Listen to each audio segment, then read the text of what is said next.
Blessed to be born from a mother who was formerly a nun, and she decided she had some questions that were unanswered, so she decided to leave the convent. She used to teach 50 students, 50 girls in the convent, and I have some pictures of them which really impressed me. Which the hijab that she was wearing is like the hijab that our sisters wear, with the same style, with the bottom white piece and the black outer piece. I was like, wow, you know. But when I was in high school, I got involved in the gang life as well. I'm not gonna say the name of the gang, because it's a big gang. And maybe those people that didn't know me back in the days, they might, you know, out of ignorance, you know, take my life. And I have too much, you know, in my plate right now to take care of, which is serving the Muslim youth and doing da'wah, etc., that I don't want to put myself at risk. But when I was in this gang, I had a friend who actually was a valedictorian, but he was raised in a shelter. So one time he needed a place to stay, and I told my mom, you know, this guy is a good guy, man. He likes to read and so on. Why don't you let him stay in my house? My mom said, all right. So he stayed in my house and he brought a box of books. And in this box of books, I saw the autobiography of Malcolm X. So when I was involved in this with this brother, you know, this friend of mine, or this brother from the gang, we went to a library, and as we got the maximum amount of books that we could check out, we walking out and we came across the Qur'An, right? And my friend said, oh man, I want to read the Qur'An, but I can't check it out. I already checked out the books and so on. So he's like, I'm like, you know what? You want it? I'll take it, sorry. So I'll take it. So it wasn't a pocket Qur'an. Just let me make it clear. It's just I had some skills. So I ended up taking the big Abdullah Yusuf Ali with the Arabic, English, and commentary, and I took it from the library. And then, just for my friend, this because I was real, so I had to do it for him. You know, he wanted to read it. So then he left my house and he left the Qur'an. So the only thing Islamic in my house is the Qur'an. So then a year took place where two of my close friends from this group who were real, they got killed by same gang members. I was with them on a Sunday, and the next day I see them on the news. They got killed and they got stepped on their faces. So I was like, you know, if these guys were real and this happened to them, it can happen to me. So I said, so then I totally lost trust in the only people I used to trust, that I supposedly would have given my life for, that I sacrificed jobs and so on for them.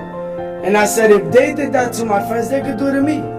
So I said, nah. So then I'm like, I lost trust in all human beings. I mean, my parents, I trust them, but they didn't have the experience of the streets, so they couldn't get me out of it. So then I'm like, I'm looking. And sometimes my friends used to do things and they didn't tell me. So I end up coming out of my house, all of a sudden get snatched up by the police. You robbed the house. I'm like, well, I just woke up. You know, you dropped out, you're not in school. What time you wake up? If you're hanging out at night, you wake up like at 1, 2, 12, you know, right? So I'm like, I just woke up. I said, nah, get in the car. So it was like an everyday thing. My 3 thoughts were, am I gonna die today? Am I gonna catch a disease today? Or is my mother gonna get hurt because of me, because of the label that I carry? And at that time, I was looking, and I decided one day in the afternoon, that time I woke up early. So I decided to go to church. And I went to church, and I'm like, you know what? I was asking God for guidance, you know. I used to bow down in my mom's room, and I used to say, God, you created me, and you know what I need better than myself. Choose for me the right way, and I will not look back. I'll leave everything behind. And at that time, I had a music contract. I had my 12 songs already written down, and I was going to record the album. And I was in that stage of making a choice. So I decided to look for guidance, and I remembered that I had the Qur'an. And I said, oh, I remember this Qur'an. You know, I heard that this Qur'an has wisdom. And actually the guy that recommended my friend this Qur'an is doing 35 years to life for killing those two friends that I had. So Allah used him to tell him that the Qur'an has wisdom, and I ended up with it. So as I'm reading the Qur'an, I come across Iyaka na'budu wa iyaka nasta'in. At a time when I was saying, who am I going to ask for help? I don't trust nobody. And then it said, you alone do we worship, and you alone do we ask for help. I said, that's what I'm going to do. I'm going to only worship God, and I'm only going to ask Him for help. So then I continue reading the Qur'an, and it said Allah. And I said, I'm not used to saying Allah, I'm going to say God. So I could just continue reading. And I continue reading the Qur'an. Whenever I found the command, I began to do it. The Qur'an said, read the Qur'an in Fajr as witness. I will wake up when everybody in my house is sleeping. Quiet between me and God. And I used to read the Qur'an for a good hour. Close the Qur'an. Go to sleep. And feel like I accomplished something. Because it was in secret between me and God. Then my parents wake up, everybody gets ready to go to work, and I already did something. They're just waking up. So I kept doing this for months. And then I read another ayah, Kutiba alaykum as-siyam, prescribed for you is fasting. So I began to fast, but I wasn't lucky as you. I didn't know about Maghrib. Alright?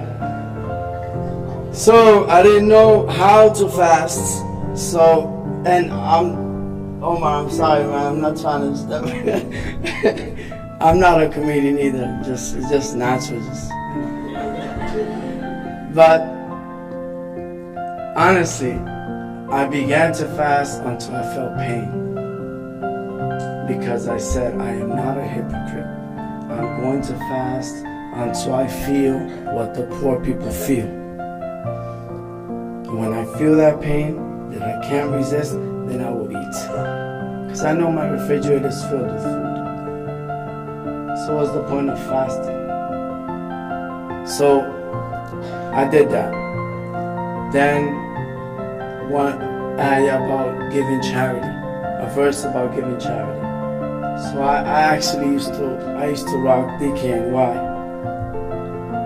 and I decided one day to give away all my, more than $3,000 worth of clothes, all DKNY. I put it in bags. My mom was like, what are you doing? I said, I'm gonna give it in charity. She's like, what? I'm like, yeah. And I wasn't taking no advice. I was just, what I said, give charity, sacrifice that what you love. And I was just doing it.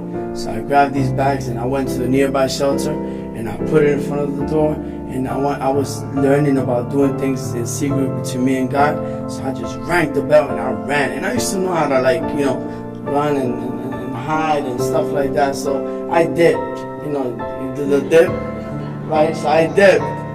And alhamdulillah, but the feeling that I got when I'm walking home, was amazing. Was amazing. So after 9 months of reading the Qur'an and practicing everything that I read in it with the commentary, I said to myself, I'm Muslim. So I went to the masjid that day and I met the Imam. And the Imam asked me, so, how do you learn about the Qur'an? Where do you get the Qur'an? And I said, I was blind. I stole it. He said, what? I said, I swear, I never seen an Imam run so fast. He said, you gotta give it back. I said, I'll give it back unless I get the same copy. He said, this was my only friend. You think I'm gonna give it back? This is the one that helped me get rid of my addiction to alcohol. This is the one that helped me learn how to be patient when I didn't have patience. This is the one that only gave me good advice. Think I'm gonna give it back? Give me the same copy and I'll give it back. And if I don't get the same copy, then I'll buy this one. So then he ran in the library and he says, is this one, this one, this one? I said, yes, this one. And then he gave me the same copy. So, alhamdulillah, in the process of learning about Islam and going to the mosque, I began going home in the morning after Fajr. And I used to find my mom in the kitchen. And finding my mom in the kitchen, I used to read the Qur'an there.